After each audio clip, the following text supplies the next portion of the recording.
a big step ahead of a typical hot pack or heating pad, and that is a far infrared. Now, the big difference between this and a regular hot pack is this will put heat and comfort deep into the skin. They've actually measured it, and you'll have heating 2.36 inches deep into the body tissue.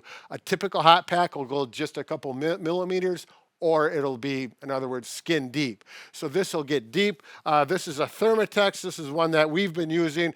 We do recommend it. They're built very well, and they have 3 panels. It's important that you put it on the right way. It comes with the instructions. If you put it with the back side, it will not heat. You have to have it. They call these panels. There's 3 panels. They produce the far infrared energy into the skin. That's an option. They are quite a bit more expensive.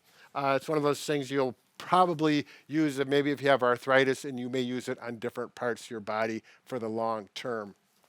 Now, let's go on to the next option. All right, this next exercise is one of those that if it's going to work, it'll work well.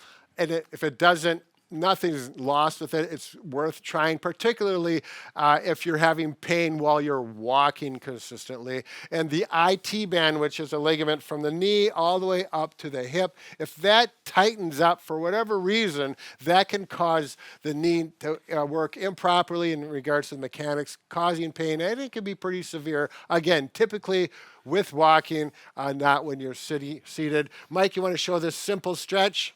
So you can do this on the floor. You're probably not going to want to do it on the bed. So if I'm going to stretch my left leg, I'm going to first start by just crossing my ankle over my knee. Then I'm going to get my foot flat on the mat, bringing my knee across my body like this. I'm going to notice my trunk is rotating in this general direction, and you can just hold this stretch. I feel it stretching more in my hip. You might feel it stretching more in your knee. That's where that IT band runs, and you're just going to hold this for 30 seconds. You can either pull like this if that's comfortable, or if you have the mobility, you can put your elbow into the crook of your knee there and rotate. Now I'm getting more spine rotation, but I'm also stretching that IT band.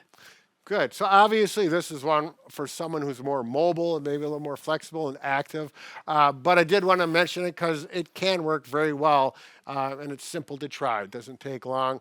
If you experience pain with it, do not do it, or if it's just too aggressive,